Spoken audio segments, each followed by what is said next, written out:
안녕하십니까. 오늘 북톡에 오신 GBS 청취자 여러분, 그리고 매일 복음 형제 자매님들 예수님의 이름으로 축복합니다. 오늘은 이방인의 염려라는 시제렌 키에크고르의 책 이창우 목사님이 번역하셨죠. 제가 파트 1을 벌써 시어했고요. 그다음에 오늘은 이제 그 내용 자체를 하겠습니다. 전 새를 바라보라 하면서 우리 소렌이 이 책을 썼는데, 먼저 기도할까요? 성령 하나님 오시옵소서. 음, 우리 하늘에 계신 아버지, 봄이 돌아오면 자연에 있는 모든 만물들은 새로운 신선함과 아름다움으로 다시 돌아옵니다. 새와 백합은 지난해 이후로 아무것도 잃어본 것이 없습니다. 라고 우리 소렌이 기도했습니다. 그런데 이 책을 가지고 오늘 북톡을 통해서 우리의 신앙을 새롭게 하고, 정말 우리가 염려 없는 삶, 예수를 쫓는다 하면서 세상 사람과 똑같은, 이방인들과 똑같은 이런 고민을 하고 있는 교회 안의 모든 우리 사람들을 향해서 도전하는 소련에게 도전받고 정말 새로운 신앙의 모습으로 발견되도록 도와주시옵소서. 감사하며 예수님의 이름으로 기도합니다. 아멘. 먼저 이 책을 번역한 이창우 목사님, 참 대단한 분이죠. 10년 동안 소렌 키어가르 책을 계속 번역을 하셨고, 이걸 하기 위해서 영어도 배우시고 데니시도 배우시고 괴물 중에 괴물입니다. 너무 존경하고요. 오늘은 될 수 있으면 파트 2로 끝내려고 그래요. 왜냐하면 아직 너무나 소련 책들이 많고, 그래서 이걸 길게 하면 안 될 것 같고, 더욱이 성찬의 위로라는 것은 제가 고린도전서 11장을 하다가 그 거기에 나오는 성찬식에 대해서, 그래서 제가 지금 성찬의 위로는 7파트로 쭉 하고 있습니다. 그래서 닥터 바보 TV 유튜브에 오시면 그게 데일리 가스펠, 매일 복음으로 계속 전개 나가고 있으니까 와서 들어주시면 되고요. 오늘은 이 책, 이방인의 염려, 이게 크리스천 디스코스라는 책입니다. 소렌이 쓴 책 한 권을 4파트로 나눠서 크리스찬 강화라고 했습니다. 그래서 이방인의 염려는 어저께도 전번에서도 얘기했지만, 자신이 신자라고 착각하는 기독교 문화에 젖어 있는 사람을 향한 폭탄입니다라고 했습니다. 그래서 여기도 7가지 챕터로 나눴는데요. 첫 번째는 가난의 염려, 풍요의 염려, 비천의 염려, 고기의 염려, 교만의 염려, 우리가 발명한 염려, 그다음에 두 마음을 품는 염려, 이렇게 나오고 있습니다. 가난의 염려는 하나님 말씀, 그러므로 염려에 이르기를 무엇을 먹을까, 무엇을 마실까, 무엇을 입을까 하지 말라. 이는 다 이방인이 구하는 것이다 하면서 가장 처음에 새는 염려가 없다라고 얘기하죠. 그러니까 율법은 모세가 저 시온산 위에서 가져와서, 산상수훈은 예수님이 산 밑에서 전하신 복음. 이 두 가지가 다 맞는데, 새는 하나님이 하늘에다 음식을 가득 채워놨어요. 왜 창고가 없느냐? 공중에 날아가는 벌레들을 잡아먹고 살고 땅에 떨어진 씨앗을 먹고 살고, 그래서 창고는 없지만 하나님이 이렇게 먹이신다. 고로 우리 새들은 여기서 이제 키어가 얘기하는 건 핀치입니다. 핀치라는 건데, 색깔이 노란 것도 있고 그레이도 있고 여러 가지 있어요. 그러면서 계속해서 말씀이, 이 골자는 삶이 음식보다 더 중요하다는 구절을 설명하는 방식이다. 한국말로는 목숨으로 번역하죠. 목숨이 음식보다 더 중요하다. 이 세상의 삶, temporal life, 그러니까는 의식주에 대해서 너무 그걸 가지고 우리가 정말 주님이 가르치신 기도, 일용할 양식을 구하는 것 외에 더 먹고 더 잘 살고 더 좋은 차 타고 더 좋은 집에 살고, 사돈의 팔촌의 아들의 사촌의 3대까지 쌓아놓고 그걸 열심히 하는 것, 그렇게 하지 말라는 거죠. 기도할 수 있는 것, 감사할 수 있는 것, 물론 이것은 은혜를 위해 존재하는 것이며, 그렇게 존재하는 것이 사는 것이다. 날마다 그렇다. 날마다 가난한 그리스도인들은 은혜를 깨닫는 때를 갖는다. 기도하고 감사할 때를 갖는다. 그래서 진정한 그리스도인은 무조건 그냥 감사만 하지, 그죠? 염려하지 않는다는 거예요. 왜? 염려는 이방인만 있다. 이방인은 가난의 염려가 있다. 그는 가난한 중에 염려 없이 사는 것이 아니라 세상에서 하나님 없이 산다. 보라, 이것이 그가 염려하는 이유이다. 하나님이 없으니까 자기가 다 해야 되니까. 그래서 그것을 꼭 짚어서 키어가르드가 얘기합니다. 그런데 왜 우리는 이렇게 이방인들처럼 염려하는가? 근데 여기서 이방인이란 건 지금 키어가르드가 교회 밖의 사람이 아니라 덴마크 교회에서 소콜 크리스찬이라고 하면서도 크리스찬답지 않게 사는 사람들. 키어가르드는 계속 공격이 넌 크리스찬들이 아니에요. 공격이 스스로 자기가 크리스찬이라고 착각하는 사람들. 그러면서 진짜 너희가 구원을 받았으면 염려하지 않아야지. 새들도 안 하는데 어떻게 새들보다 못하냐. 이런 얘기를 계속 들고 있습니다. 여기 66쪽에 이렇게 쓰고 있습니다. 구원이란 명령받는 것, 곧 염려 없이 존재하는 것이다. 하나님이 명령하신 구원만이 참된 구원이다. 그것은 명확히 구원이 된다는 점에서 인식된다. 또한 명령받은 것이기 때문에 그렇게 된다. 염려하지 않는 것, 이것은 어려운 걸음이다. 자, 보세요. 키어케가르드는 32권의 책을 남겼지만 그거의 가장 중심적인 질문은 어떻게 하면 우리가 그리스도인이 되는가? 라는 주제를 달았습니다. 이것이 실존적인 면에서 그냥 머리로, 생각으로, 신학적으로, 구원론적인 어떤 신학적인 아규먼트로가 아니라 실전적으로 나의 삶 속에서 네가 목숨을 바쳐서 매일 사느냐, 뭐 이런 쪽으로 접근합니다. 그런 의미에서 구원이란 명령받고, 그 다음에 염려하지 않기로 헌신하고, 네? 하나님이 마치 물을 걷는 것 같이 당신은 믿을 수만 있다면 그대로 될 수 있다. 어떻게 물을 걷습니까? 불가능하잖아. 근데 믿음을 가지면 그것도 할 수 있다는 거예요. 자, 68쪽에 이렇게 쓰고 있습니다. 일용한 양식을 위해 기도하는 대신에 일용한 양식을 위해 노예처럼 일하기. 그리하여 사람들의 노예, 염려의 노예가 된다. 음.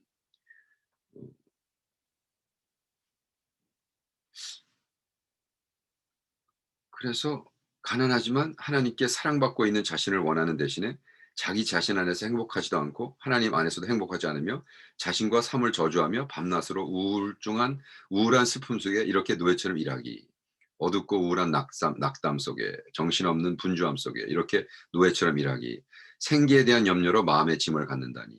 가난할지라도 탐욕의 마음을 뺏긴다더니 얼마나 큰 저주인가. 여러분, 아니 생활도 가난한데 가난한 거에서 끝나는 것이 아니라 더 그래도 더 어떻게 자기 힘으로 해 보겠다고 계속 일이라는 것에 노예처럼 사는 것. 어 그게 어떻게 구원받은 사람의 삶이냐. 키르케가르드가 우리에게 반문을 하는 거예요. 곁으로 결론으로 새를 생각해 보라. 결국 새는 저 복음 속에 존재한다. 예, 그죠? 저 새를 좀 봐라. 새가 염려하냐? 아니잖아. 그러면서 마지막에 이렇게 도전합니다. 그리스도의 길은 가장 복된 길이다. 왜 가난에 염려를 하는가?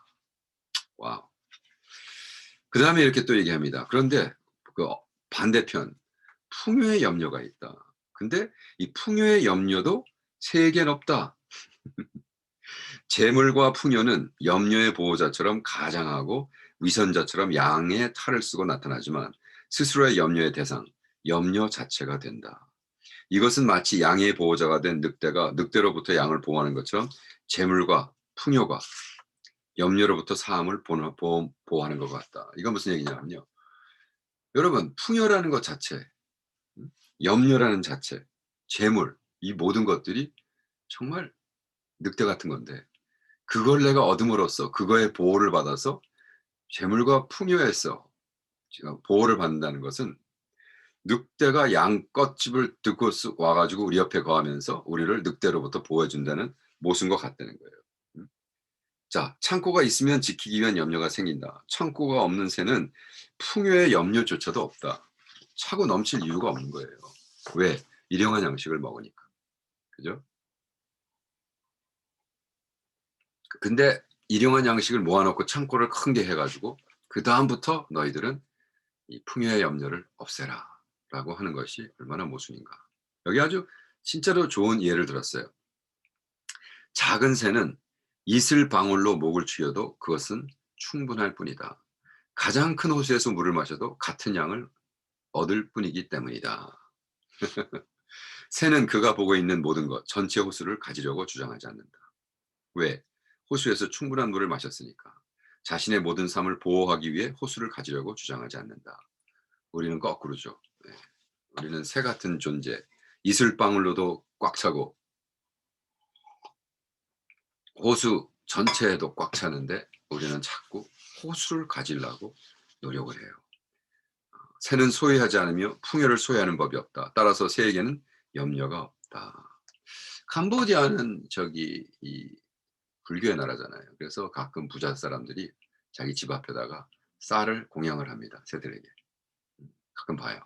우리가 옛날 살던 집 앞에 그 어떤 잘 사는 아저씨가, 뚱뚱한 아저씨가 이 저기 캐딜락 그 좋은 차하고 뭐, 그런데 그 사람이 이제 자기 앞에 이렇게 쌀을 쫙 놓은 게 풍요 새들에게 나눠주는 거예요.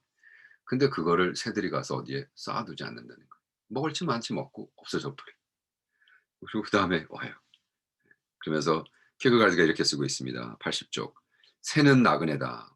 떠나가지 않는 새가 있다 해도 여전히 나그네다. 따라서 새는 풍요와 아무런 관련 없이 풍요의 염려와도 아무 관련이 없다.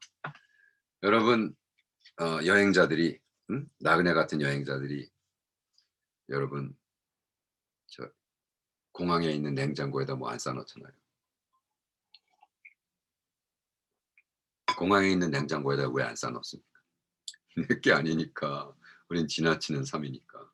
음? 그렇게 살라는 거죠. 그러므로 그리스도인들은 풍요에 대한 염려가 없다. 음. 진정으로 부한 그리스도인은 풍요하지만 풍요에 대하여 무지하다. 따라서 그는 무지해지는 것이 틀림없다. 무지한 것은 예술이 아니다. 그러나 무지해지는 것, 그리하여 무해짐으로 무지한 것, 이것은 예술이다. 음. 자, 너무나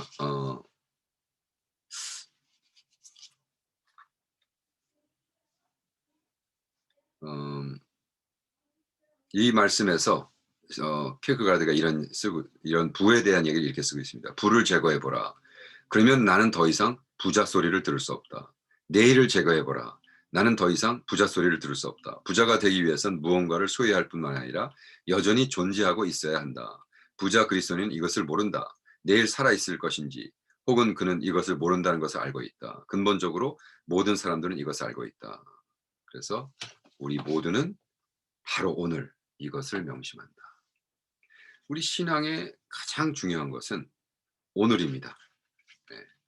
내일은 약속할 수 없잖아요. 약속할 수 없는 내일. 지금 오늘 부자라는 것의 의미가 뭐냐? 내일 약속할 수 없는데. 그러므로 내가 부자라는 것의 의미 자체가 없다는 거죠. 굉장히 중요한 이야기입니다. 그래서 이방인의 염려, 하나님을 모르는 자들은 부자 되는 것 너무 관심이 많고, 근데 그것이 너무 교회 안에 있는 소콜 그리스도인, 그러면서 궁극적으로 킬거가드는 그런 사람은 구원받지 못한 사람이다라는 결론을 내립니다.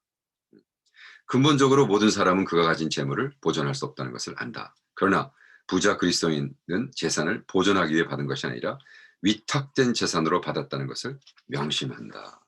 예, 너무나 너무나 중요한 얘기죠. 우리는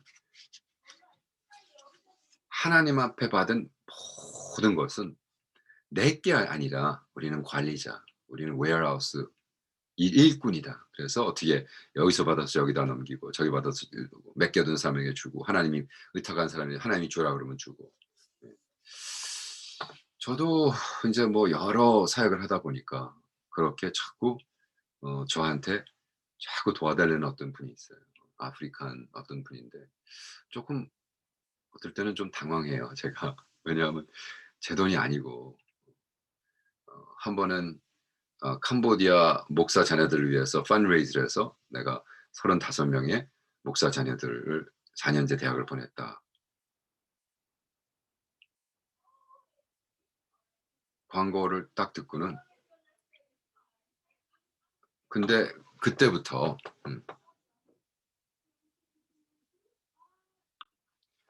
그래서 제가 아프리카에 있는 어떤 목사님이 왜 캄보디아 목사 자녀는 도와주면서 우리는 안 도와주느냐 막 이렇게 항의를 한 적이 있어요. 내가 깜짝 놀랐어. 그러면서 내가 저는 제 돈이 아니라 캄보디아 목사들을 돕기 위해서 후원받은 거를 어떻게 아, 아프리카 나이제리안 목사를 돕느냐 그래서 이렇게 설명을 한 적이 있습니다. 나그네에게 의해 최상으로 잘 관리되는 그래서 청지기가 가장 역력한 제착을 개혁하자마자 그래서 우리는 청지기의 삶을 산다. 나그네의 삶을 산다. 새도 마찬가지다. 모든 그리스도인은 새처럼 나그네다. 이렇게 얘기하고 있습니다. 말 좋은 말씀이죠. 그래서 우리는 그런데 이방인은 이런 문제, 이런 문제를 안고 산다. 이거 이 전체를 해야 되는데 오늘 또 새만 얘기하면 안 되는데 그래서 몇 가지 더 하겠습니다. 자, 새를 생각함으로 결론을 짓자. 새는 침묵한다. 새가 침묵하는 것은 쉽다. 새는 자신의 모르는 것에 대해 침묵한다. 또 새는 가볍고 순간적인 나그네다. 무지해진 그리스도인은 끊임없이 멀리 여행을 떠난다. 부한 이방인들은 돌처럼 무겁게 이 지상에 남아있다. 부정함으로 인해 점점 더 무거워진다. 부할 때 부해지는 유일한 길이 있다. 곧 재물에 대해 무지해지는 것, 가난해지는 길밖에 없다라고 하면서 새는 이렇게 부유함에 염려도 없다. 또 새는 비천에 염려가 없다. 이건 아주 참 새롭습니다. 왜?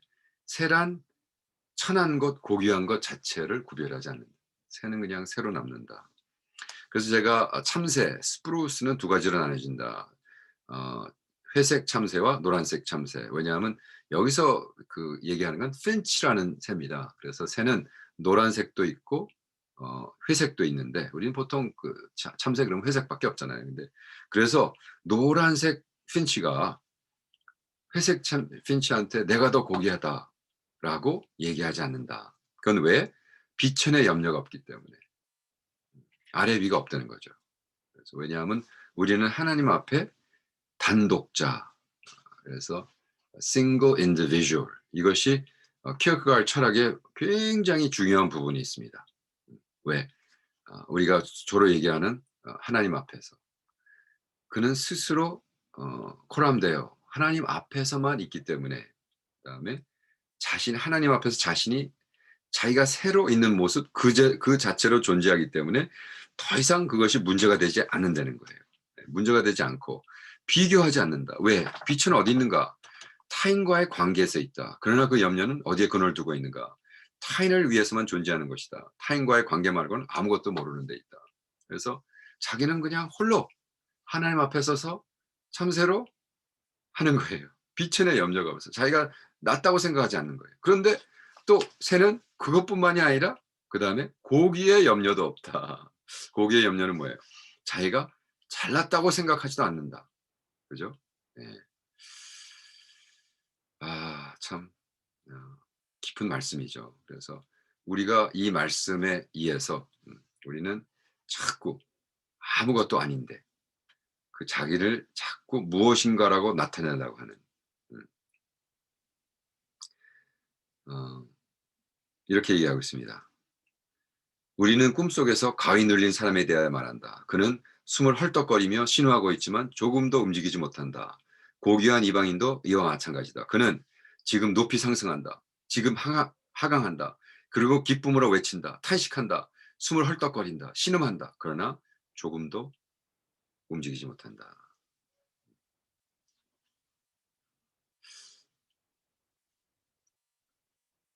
그 염려란 무엇인가? 이렇게 가위에 눌려서 실상황에서는 아무것도 못하고 있는데 하는 거. 염려란 무엇인가? 점점 더 고귀해지려는 갈망이다.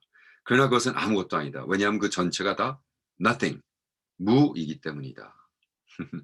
고귀하면서도 점점 더 높이 올라가는 갈망이다. 다시 말해 심연에 대한 염려로 점점 더 낮은 것으로 침몰하는 것이다. 심연의 염려 말고 세속적 고귀의 염려에 다른 무엇이 있겠는가? 염려란 무엇인가?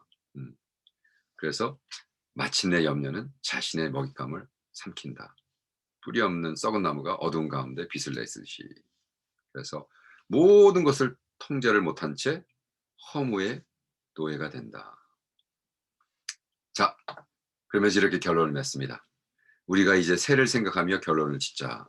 새는 저기 복음 속에도 있고 여기 강화에도 있음이 틀림이 없다. 새는 고귀하면서도 고귀의 염려가 없다. 다른 새보다 더 높이 올라간 그리스도인이 이 땅의 고귀함 중에도 고귀한 그는 고귀의 염려가 없이 고귀하다. 진정으로 성숙해서 고귀한 사람, 예?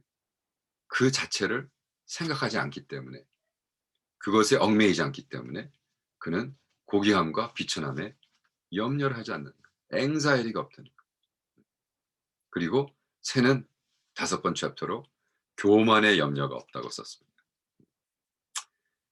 이 염려와 새와 백합에게는 없다. 왜냐하면 새도 백합도 교만하지 않으니까. 교만은 가난과 풍요, 비천과 고기와 같지 않다. 특별한 점은 언급하자면 가난하다는 것은 이미 정해진 것이다. 따라서 과업은 가난 중에도 가난의 염려가 없이 사는 데 있다. 그러나 여기에 교만은 그렇지 않다. 결국 교만하다는 것이 이미 정해진 사실이고, 따라서 과업은 교만하면서도 교만의 염려 없이 사는 것이 아니다. 자, 그래서 다시 강화를 시작합니다. 비교하여 더 크기를 갈망하는 것, 그것이 교만이다. 비교해서 야 이거 봐, 내가 더 커야 돼, 내가 더 예수를 잘 믿어야 돼, 내가 더 큰 종이 돼야 돼, 하나님의 큰 종이 돼야 돼, 큰 하나님의 종으로 만족하지 않고 이런 얘기를 하는 거예요. 노란색 참새가 화려한 옷을 입고 있다는 것, 그러나 회색 참새는 초라한 옷을 입다는 것, 이것은 노란색 참새 입장에서의 교만이 아니다. 회색 참새는 노란색 참새를 갈망하지 않는다. 그러나 그것을 갈망하는 것, 이것이 교만이다. 다른 사람처럼 되려고, 내가 없는 것을 가지려고 하는 것이 교만이라는 거예요. 참. 그래서 우리는 이 새와 같이 우리는 우리 스스로 만족하고 하나님이 형상한 그대로 살아야 된다는 겁니다. 근데 이방인은 소콜 크리스찬이라고 얘기하지만 크리스찬이 아닌 교회 안에 있는 사람들은 어, 이런 염려가 있다는 거죠. 왜? 이 땅에서밖에 아무것도 없으니까. 그죠? 그러니까 더 잘나야 되고, 더 많이 해야 되고, 더 좋은 차 타야 되고, 더 잘 살아야 되고, 더 맛있는 걸 먹어야 되고. 음, 그래서 우리는 하나님 앞에 이러한 교만을 가지고 살면 안 된다라고 킬가르트는 얘기합시다. 불신자는, 진정한 이방인은 하나님 없이도 살 수 있기를 바랄 만큼 교만하다. 하나님이 그를 돕지 않기를 바란다. 하나님이 이 사실을 알기 바랄 만큼 교만하다. 미신을 믿는 사람이 그가 원했던 것이 하나님의 도움이라고 편포했다 해도 거기에 하나님이 그에게 봉사하기 원하는 것 말고 다른 무엇이 있겠는가. 누군가 이런 짓을 통해 하나님을 종으로 갖고 싶어하는 아주 독특한 지점이 있다면 이 또한 그 길을 한자나 더하려는 것이다. 제가 계속 얘기하는 거 있잖아요. 우리는 주님의 종입니다. 그냥 주님이 시키는 거 하고 살면 됩니다. 그러나 우리는 자꾸 하나님을 우리의 종으로, 왜? 내가 안 가진 것을 가지게 하기 위해서.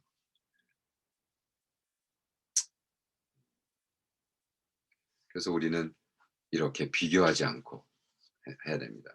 또 챕터 6에는 킬크가르드가 우리가 발명한 염려라는 특별한 얘기를 합니다. 이것은 우리가 스스로 스스로 아무도 얘기하고 있는데 아, 내일의 일을 걱정하는, 우리가 발명하는, 이거 보겠습니다. 내일은 사람을 사슬에 묶는 사슬의 첫 번째 고리이다. 이 고리는 수천 명의 사람과 더불어 악으로부터 나온 그런 염려의 풍요에 한 사람을 묶어버린다. 내일 이것은 진실로 생각할 만한 가치가 있다. 종신형을 선고받은 사람은 평생을 선고받은 것이라고 말한다면 내일에 대하여 염려하는 자는 자신이 판사가 되어 스스로에게 종신형을 선고한다. 왜? 오늘 일로 만족하지 않은 거예요. 그래서 우리는 한낮의 괴로움은 그날의 족하다라는 복음. 그러나 이거는 복음일 수 있는 거야. 하면서 우리는 자꾸 내일의 괴로움과 내일의 어두움과 내일의 문제를 놓고 고민하고 한다. 그래서 스스로 자기의 문제를 만들어 간다는 거예요. 세상적인 욕망과 세상적인 불확실성에 의해 만들어진다. 그죠? 내일은 무기력한 nothing이기 때문이다. 당신이 아무런 저항 없이 내일에게 당신의 모든 능력을 양보한다면 그때 이방인처럼 아주 두려운 방식으로 당신이 얼마나 힘이 세는가를 알게 될 것이다. 내일은 얼마나 괴물 같은 능력이 될 수 있는가. 내일 이방인들은 영혼의 두려움으로 가득 차서 내일을 만나러 간다. 그러나 우리는 그리스도인들은 아니지. 예. 오늘 사랑하고 새는 좋은 의미에서 몰두한 자기 자신에 몰두하고 분명히 있는 방식으로 자기를 사랑하고 존재하지 않는 괴로움은 발명하지 않는다. 그죠? 여러분 새들이 나무에 앉아 가지고 내일 또 쌀이 생길까?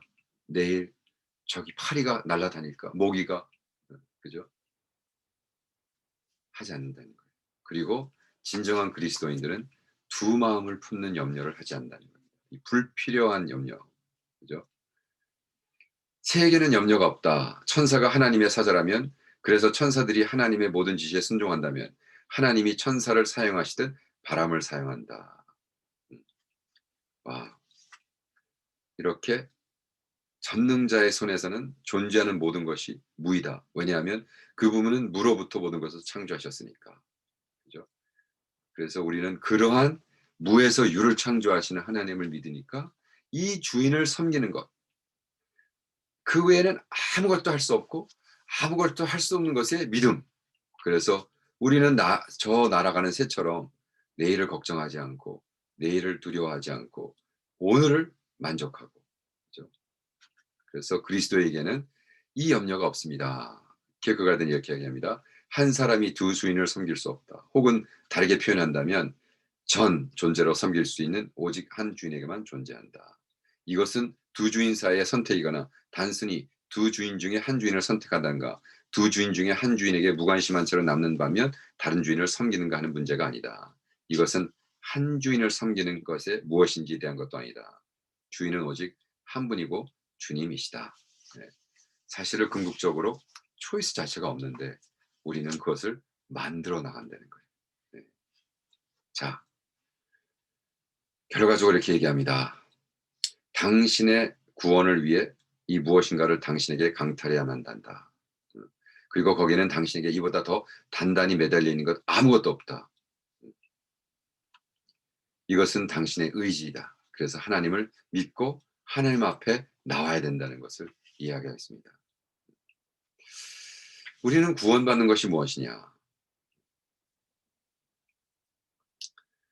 어, 우리가 구원받는 것은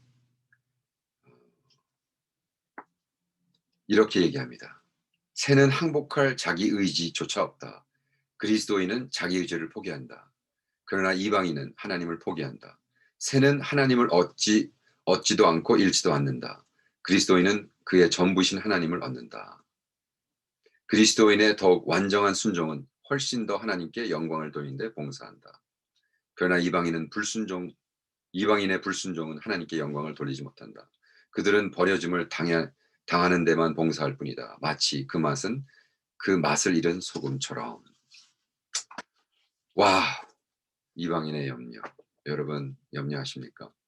아니면 저 날아가는 새처럼 사십니까? 우리 GBS 청취자 여러분, 키어크가드의 도전처럼 우리는 이방인의 염려를 하지 않고 날아가는 새를 바라보며 창조주 하나님 앞에 우리 자신을 온전히 헌신하는 여러분 되기를 축원합니다.